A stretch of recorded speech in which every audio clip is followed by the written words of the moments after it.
unfortunately. Okay. Hello, everyone. It's Vas here again at SO. We're here. I actually am wearing orange today unintentionally, MS Awareness Month, and my goal this month is to bring you different practitioners and experts that facilitate things that I've done that have really helped me over the years to find better health and wellness. And so today we have Robert. Hello, Robert. Hello. Robert is a breathwork facilitator, and I was super excited to bring him on because we've all been hearing more and more about breathwork, and I think it's fantastic. But I want you to understand one thing. If I can share one thing with you, there's all different types of breathwork. There's not just one type. There's so many types, and there's a lot of different facilitators. So we were just talking about this. If you've tried breathwork and it wasn't a great experience or it wasn't profound or impactful, we suggest giving it another shot with somebody different, a different type of breath, because there's just like there's different types of yoga classes, say a gentle or a restorative or a power. It's the same with the breath. Breath is a technique that we can use to stimulate, to calm, to build heat, to cool down. So I think it's really important that you guys understand that. One of my favorite workshops that I've ever participated in was Robert's, and I've actually done it I think 3 times now because because I've gotten to sit in at the studio. And if you haven't had a chance to jump on his page, so it's Ask Robert VDH, go check him out because he's always posting really cool stuff. He practices Wim Hof, right? Wim Hof predominantly. I also teach different breathing patterns, and mainly it all comes under the umbrella of stress management. Got it. Right. Cool. So cold exposure, heat exposure training, habits and behaviors around stress. So breath work is one of the tools that once practiced is actually really beneficial as far as being able to influence your stress management or stress tolerance. I love that. So you guys have seen us, we've plunged with Robert here. You've seen me and Kristen jump in the ice baths, and you've probably noticed that we all stay super calm. And this is the work of the breath. So what I love about Robert is that he takes the time, and you have to commit because you've got to show up for your wellness. I'm going to say it here again and again and again. You can't expect somebody else to do it for you. So you've got to show up for the experience. Your workshop is what, like 3 hours? 4 hours. And that's cut short too. Right? Yeah, But it used to be longer. Goes by like in a flash because we're learning. We're learning about breathing. We're learning about what's happening, the science behind it, so that you have a better understanding of what is going on. And then the best part is he gives you a practical use of the breath. Like for us, we do the ice bath with you, and you do hot exposure. He does all kinds of things, but we've just done the ice, and it just shows you a testament of stress management. I love that you say that because ultimately, for me and for people with autoimmune, specifically, we're talking about MS, but this stuff is great for everybody, you guys. We want to calm our nervous system. I'm trying to manage my nervous system, so I'm trying to keep stress levels down. And so if I can find anything to manage my stress, fantastic. And breath has always been really important for me. It's always been something to help me calm down. And the more I've learned about it with different experts like Robert, the more it's helped. So with that being said, I'm going to let Robert introduce just like the miniest micro version of like why you love the breath too, how you use it. You're a busy dad. You guys really need to go on his page. And he uses it for all kinds of, like when you're about to lose your shit basically too, we can calm down. So thank you, Vas, for that great intro. I'm a busy dad. I've got 3 beautiful girls under the age of 10, so I know all about stress and stress tolerance. And so what I try to help busy entrepreneurs and parents and anyone with many plates in the air is to understand that how you breathe, both mechanically how you breathe and the pace of how you breathe, really does influence your mood and state. So when you're feeling anxious or irritable or stressed out, I always tell people to unplug, right? Separate from what you're doing, because we always hear about this flow state, like flow state of work, but unfortunately, a lot of people get in that high stress because it is a stress state, right? To be able to focus that well. If you think about like hunting for your food. You're in like a certain focus. Exactly, you're super focused, but unfortunately the body starts to hold its breath when you are hyper focused. So we call it kind of like email checking apnea, right? When you're that anticipatory, like what's next, what next, you'll notice that the anxiety starts to build up because we start holding our breath, or our breath cadence, the pace, is way quicker than what the body actually needs. And when that happens, that's when we get anxious and irritable and stressed Right. out. And then directly that starts to influence your nervous system, right? As Okay. far as like low level inflammation, increasing cortisol. So all these kind of terms that you've heard about as far as managing stress, exercise is great, right? Meditation is great, but for me, breath work is simple enough, but it's not easy, right? Like No. once you learn how to do it, then like anything else, it takes something that is subconscious that we actually do a focused practice on. So what I teach is there's two sides to the coin of breath. One is going to be developing tools for, like you said, in case of emergency. Like, hey, I need a 2-minute session where I can just calm my breath down. So I calm down, maybe it's before I get into a meeting. Maybe for me, it's picking up my girls. I don't want to be that irritable guy because I just had a bad sales call. And all of a sudden I'm transferring that energy into a car and picking up kids. So there's pocket practices, right? Stuff that you can do really quickly that shifts your mood. Little mini sessions that you can do in your car, right? Transitioning from work to home. Maybe you had a hard week and you're going out with some girlfriends. Something to do before you do that so you can be present with them versus worrying about what's happened or worrying about what's about to happen. Or even, because I'm the female, getting there and just dumping all your stuff on your friends before you even had a chance to like, hey, how are you? It's like, oh my God, blah, blah, blah, blah, blah, blah, blah. So that's where the pocket practices really come in handy. And the more you use them, they become a really daily tool. And the other side of the coin is understanding what a focused practice is. So like going to a yoga or when I'm setting 40 minutes, 30 minutes where I'm not going to be bothered, where I can actually get deep into the mechanics and getting better at the skill of breath. And then all the feelings and tones. So one of the things I tell people about breath work is you need to have an intention. Right? If you go into any practice without an intention, you don't know if you've done the practice successfully. So if I'm going into breath work as a way to de-stress, to calm down, to calm my nervous system, to sleep better, to be present with friends and loved ones, then I need to choose patterns, right, and pace that represents that. And everybody's physiology is different. So the example I give is there's something called improving stress tolerance, right? That's another aspect of breath work. And if my stress tolerance, and I'll equate it to a breath hold, is 10 seconds. Like let's say I can only hold my breath for 10. To me, this isn't true. If you've taken his workshop. So that to me would be someone who's actually highly anxious, right? Because the nervous system, when we hold our breath, there's a buildup of carbon dioxide, so our nervous system starts to freak out. So if I can only hold my breath for 10 seconds, and we've all heard of, if you haven't yet, of box breathing, right? It's like box, or the 4 square, square box, breathing, square, and basically it's the same number of inhale, holds, exhale, and holds. But if my nervous system says 10 seconds is too much, if that creates an arousal, fight or flight state, and I do a 4-count box breath, which is 16 seconds. Got it. Right? For Vas, who has a much higher breath hold, that might be calming. Right, okay. But for me, I might be in class going the bells are going off and I don't understand why. Right? So understanding one, that breath is a very powerful tool, but understanding your own physiology, how your nervous system reacts, is how you find the best patterns. I like what you said, skipping back to clarify for some people. You said cadence and rhythm based on like your specific needs. So if we go into that a little bit more, I like that because you want to be the driver of your bus. So before you get to, or when you're researching and you're looking at what type of breath work and practices you want to do, I love you said to have a clear intention. So for me, my intention is stress management, calming, relaxing. So I am going to look for a breath. So when we say cadence and rhythm, a breath work that is probably slower in pace.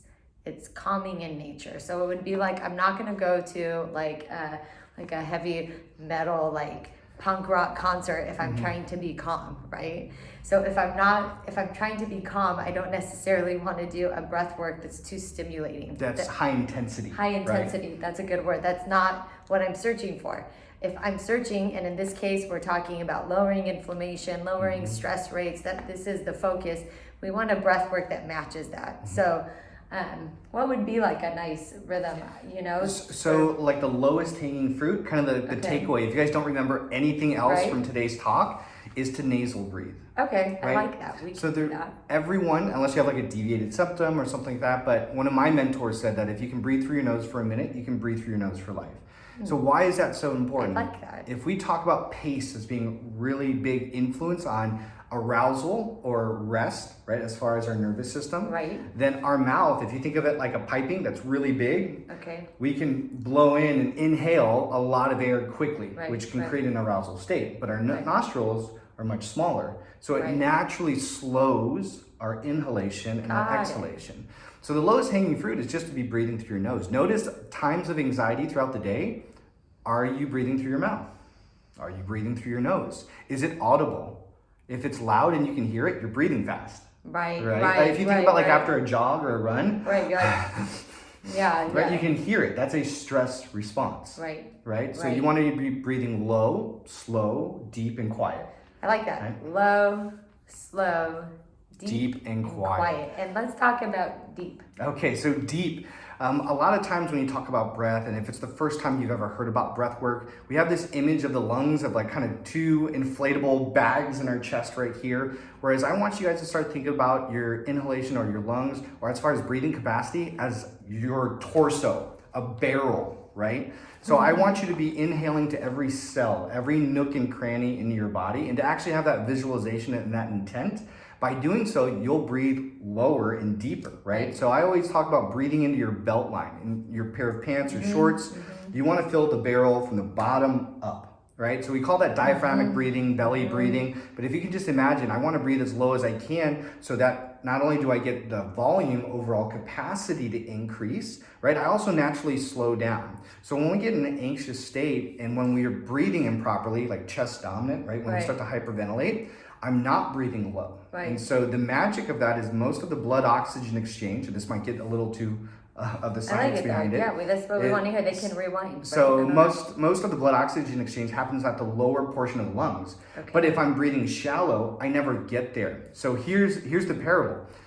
If I'm anxious, if I'm stressed out, my body's gonna say, I need more energy. So what do I do when I need more energy? I need more oxygen. So my body will tell my brain and the rest of my brain will tell my body and the rest of my body to start breathing more. But if I'm not efficient at breathing, it says to breathe faster, right? But the faster breathing causes more anxiety, which means I need more energy, right? And so we're in this loop of you sitting at your chair right now, hyperventilating. Your body feels like it's being chased by a lion. Right. And you're about to, it's not, but even worse, you're about to break bread with family and you wonder why you can't digest food well. Right. Or you can't fall Big deal asleep with at night, right? Yes. So breath affects everything, right? If you think about it as the foundation pillar to your exercise, to your relationships, to your focus at work, your heart rate, your digestion, as far as blood pressure, it affects everything. So as long as you can influence how you breathe at any moment in time, you can influence all those things. I love it. And it also helps us, stress management breath techniques also help with pain management. They help with discomfort management. So a lot of times, in life, sometimes it's an acute situation, like we're saying, you're having like an anxiety about something. Sometimes, unfortunately, hard things happen in life that are going to be present for a while. Say you have a death in the family, a diagnosis of an illness. So let's go to that. We're here for MS. So say you're just getting diagnosed. That was probably one of the most anxious times that I had. I can remember sitting on a table with a neurologist and he's telling me I either have a brain tumor or MS and he's telling me to calm down. And I'm like, I can't calm down. That was like literally my reaction. I'm 24, 25, and I'm like, I can't calm down. And he's like, so my solution, he's like, would you like a Xanax? And at the time, I was like, please. I had no technique at the time to calm myself in that way. I had used breath as a gymnast when I was in pain or to catch my breath like aerobically, but I never was an anxious person, so I never thought about breathing even in those things. And then unfortunately, when you first get a diagnosis, that initial anxiety doesn't go away for a second. For some of us, that's probably the biggest thing. For MS, there's a big unknown. There's a huge unknown. We don't know what's going to happen. You're told all kinds of things. You start Googling. You're like, holy shit, close the Google. Don't ever, just close it down. And so had I known at the time, to kind of use breath work in this way, that probably would have been really helpful. I personally didn't like the Xanax. I could only take it for a few days. It had multiple other side effects that wasn't making me feel better, because ultimately we all need help sometimes. And so I don't want you to ever feel bad for medications. They're there for a reason. But when we're taking a medication, let's also try and find the holistic outlet, the escape naturally, so that we can, have both options. Why not have two options instead of one? So for things like that too, like a chronic stress, let's call it, if you can learn to breathe even just nasally all the time, or just kind of calm yourself down, it might not be for an acute thing. You might be needing to learn how to breathe overall for better sleep, for everything, for kind of like a long-term chronic discomfort that you're going through in life. That's what I found too. Yeah, and that's the thing is, it's self-awareness. Yeah. Right? Yeah. So breath awareness is self-awareness. Like and if you can be in tune with not only what's happening externally to the body, but internally, you can then kind of direct the ship a little bit better, right? And so that's the thing about stress management, is a lot of people are Googling like stress relief, stress relief, stress relief. Unfortunately, stress is never gonna go away, right? So we need to have tools to manage stress, but also build our tolerance to stress. I use the analogy of that fire alarm going on in the body. We all have different levels of when that fire alarm is gonna go off. And there's tools and there's systems naturally that you can work on that delay that fire alarm, right? So that the body doesn't, all of a sudden, if the fire alarm goes off, the body will fix it. And sometimes we don't like how the body fixes it, right? So understanding your breath as a tool. The body's gonna try to find a way. The body will always find a way. Unfortunately, it's not always the best way.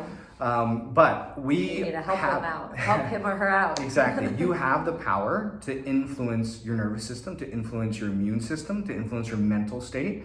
And a lot of times those three things are enough to increase longevity, overall health. And what we talk about health is just daily well-being, right? You talk about pain management, stress management, anxiety management, which all of us over the last 2+ years are suffering from. Yes. So having tools that are naturally, that don't have a lot of the side effects that medication may have, like how about we exhaust those avenues, right? And then use the medication as backup, right? Now, I'm not saying if you have a chronic or acute inflammation issue, then definitely do what you need to do to manage that. But then practice the other tools that you can use on a day-to-day basis that can help influence your state. It's been so helpful. Even if you have MS, you know that we take multiple MRIs, and when you go into the machine, it's for our brain. So just to paint you a little picture, they put like a cage over your face. You can't move, because if you move, then it messes up the imaging. You're in a tiny little tube, and then they slide you back head first into the tube. And I get why they ask if you have anxiety, because or claustrophobia, because if someone does, but it's almost like I feel like that also plants a seed. Like maybe if you didn't say anything, but nonetheless. Exactly. Maybe it would have been better if you didn't say anything. Yes, but what's helped me, and I've never had a problem, is I breathe in there. I go into like Shavasana state. That was like kind of my first unintentional way of like using my breath practice that I had learned through yoga and like calming breath. Was going in those uncomfortable positions and just surrender, and we do it. The breath is like your best friend to help you do that. And there's multiple times now that I use that, but there's so many instances, especially with MS or a disease that you're getting diagnosed with, that you're gonna need to find your feet on the ground, that your head's gonna spin, like Robert's saying, that you're gonna be laying in bed at night, if anyone's felt this way, and you're like, oh my God, I don't know, am I gonna be paralyzed tomorrow? Is my arm gonna work? Am my eyes gonna see? Am I gonna be able to smell? I've lost my taste before. You could wet the bed, you could lose bowel. I mean, there's multiple things that could happen, and you're just like feeling like this ticking time bomb. And when you're busy during the day, it's easy to distract yourself. But then here we are going to sleep at night, which is so many adults, whether it's MS or maybe a paper you have to write tomorrow if you're in college, or a big work thing that you're doing if you're employed. Maybe you're about to retire, and that's like a big life change. There's multiple reasons. So I like to bring those up, but especially with an autoimmune disease, we're always trying to look to reduce inflammation in our body, to calm the body. I always think of MS like we're at a 10, a fire inside. Like your fire alarms are going off. If you're in a state of inflammation with MS, your body is like, it's like, oh my my God. It's like I picture when you put the blow dryer, the microwave back in the 80s when stuff would turn off. Yeah. It's like we have too many tabs open. So the breath helps you ground back down and maybe make decisions. Like if you're trying to make a difficult decision, I mean, I can't say how many ways we can use the breath. Well, there's two things I want to touch on. One, like the MRI example, there's going to be situations and environments you can control. And then there's going to be situations and environments you can't. There we go, yep. And the one thing you can control during those situations is your breath. Always, right? So you always have your breath to rely on. If you can't control the environment or the situation that you're in, you can control your breath. And then secondly, as far as like the fire alarms going off and having breath to kind of rely on, it really becomes a routine to the point where it becomes your subconscious. So besides doing a breath routine, I've noticed Vas the whole time, is what I've noticed, you slowed your breath down the whole time. Yes, because we're thinking about it. So that's the thing, right? Even in this talk, I'm getting excited. You guys know me, I'm like excited, I get worked up, and so I'm like, okay. So, and that's the nice thing is, the more you practice, the less you need to be focused about it. Right? It becomes your breath pattern. You naturally start to breathe slower. Right. And as far as creating space, that's another great thing about breath is a lot of the decisions we may not be so happy with is at the end of the day, we have no more willpower, we're exhausted. So we might have said or done something that we didn't intentionally do to a loved one or someone close. And so what happens with the breath is it gives you that space to pause and to choose your reaction. Right. It's like choose a different adventure. Exactly. Versus having a knee-jerk reaction. Right. So a lot of the stuff that we're like, oh, maybe I shouldn't have said that, is a knee-jerk reaction because we're spent, because we're stressed, because we're anxious. Whereas with the breath, it gives you a slight pause for that internal monkey brain to be like, hey, what do I want to do next?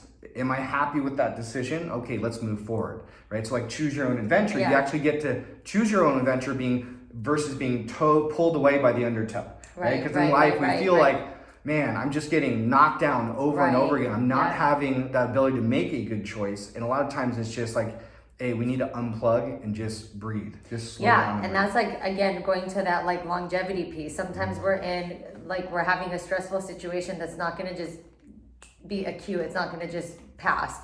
And so even throughout the day, just you guys have seen me even do it. Maybe if you've noticed during this session, just being able to learn how to take just one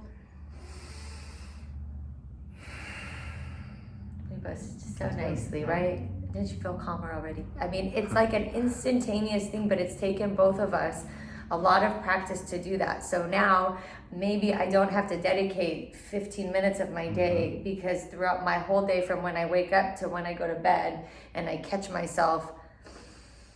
But that's the awareness, right? That's the practice. So once you practice long enough, and if you think about any skill set or tool that you're proficient at, right? It took hours, right? Years to get good at it to the point where you can do it automatically. Without having to think so hard. And that's the goal of breath. It's to have a practice until you don't need to think about it anymore. Right. Not to say that you're never gonna have anxiety or stress, but now you have the tools to manage it, right? You have the tools to develop tolerance against stress. So that's the power of breath. And that's available to everyone. That's the great thing is you don't have to pay $99.95 on the Home Shopping Network to buy a tool. No, you don't need fancy music. You don't need a fancy room. You don't need anything. You can do it in your car, in the dentist office when they have like that thing in your mouth. And literally, that's a great example. My wife would have panic attacks at the dentist office until she started doing breath work. Right? And then slowed her down. Yes, you calm yourself down. So if we haven't sold you yet on the breath work, you really should just give it a whirl if you haven't tried it already. Again, if you haven't gone to Robert's page, he is a plethora of knowledge. It's one of my favorite breath workshops. We're actually going to talk dates and times and things to bring some of Robert's work back into SO. I'm excited. Me too. I know. And because we have the infrared now and we got the cold plunge, we're going to come up with some fun ideas for you guys to find calm in your breath. If you have any questions, you can make a comment down below. Robert will be tagged, so he'll be able to see. You can jump again, ask Robert VDH. I said it right. Ask Dyslexia. Robert VDH. If you want to jump on his page, and should we leave them with like a little simple breath. Yeah, Maybe yeah, like for just a sure. little So something. just like I mentioned before, like nasal breathing is probably the easiest. And this second one would be what we call a balanced breath. So just Okay. inhaling and exhaling. So don't think about breath holds just yet. And that's think of breath holds as a way of improving tolerance to stress. But in the beginning, we just need to know how to slow our breath down. Right, So okay. one of my favorite cadences is a 4 count in and a 6 count out. Nice. So if we talk about hyperventilation, anxiety, stress being like 20 or more breaths per minute, which a lot of people kind of suffer from, and the normal or the average cadence, how many breaths per minute most people take are 10 to 12. The ideal would be 5.5 to 6, Ooh. right? So as far as like the most oxygen uptake to the brain, helping us focus and make better Right. decisions. Oxygen to your muscles helps with performance and recovery. We're talking 5.5 to 6. So if we start at 20 to get to 5.5 and 6, it's going to take some time, right? It's going to take some practice. But if we do a 4 count in, 6 count out, that's a 10-second breath. Okay. Ipso facto, That's like within six, it's yeah. 6 breaths a minute. So it's a great breathing pattern, and all it takes is a minute to see that the nervous system shift, right? So that's awesome. So a little homework experiment. Try 1 minute That's a it. day. You That's can't all tell we me. ask. And- No. oh, so this actually, this is a great little. I'm going to give you an extra golden nugget because a lot of the clients I work with are high functioning executives, right? Parents. They have a lot of plates in the air, and the number one struggle is, Rob, I don't have time, right? And you probably hear it too. I don't have time for a Yes. 40-minute session or an hour Right, session. right. And so I tell them with breath, there is the focus sessions. Right. Then there's what I call breath work and transitions. So during your day, I want you to write down 3 times of your day where your frontal lobe is on autopilot. And I'll give you myself Yeah, as an example. With 3 kids under 10, I do laundry and dishes every day. God, so many Right? dishes. There's I don't so even much- have the there's 3 a lot, children yet. right? I'm worried about the So dishes. every day, but I don't need to think about that when I'm Yeah. doing it. So during those times, I'll do a 4 count in, 6 count out. Yeah. And guess what? I get a 20-minute breath session in. And you feel great. And I felt great doing, and I'm calm doing laundry at the end of the day, right? Yes. Or if you're a coffee or I love tea that. drinker, it takes 3.5 minutes for your coffee to brew, Yes. right? If you're in an elevator going up to the 5th floor, Guess what? right? So any Yeah. time where you're not cognitively or frontal lobe involved, like decision making, that's when you should be practicing. I love that. That's great. And then maybe I loved your advice too. And the final tip not to forget was maybe if you're focused working, like you're a desk worker or you have days, I even have days where I work at my desk, maybe set an alarm or something. I was just right? going to say that. I'm How working many with clients minutes right now. What do you think? Like, what would you do? So I always tell people do the duration of what you can do. So if you only Okay. have 2 minutes, do it for 2 minutes. If Right. you have 10 minutes, do it for 10 minutes. But I know a lot of you guys watching have full schedules. We're not going to find a 25th hour in the day. Right. So instead, you need to kind of dissect your schedule Right. and work in breath work during your pauses, your natural pauses, which is like Right. breakfast, lunch, dinner, Okay. right? Transitions between meetings or clients, Right.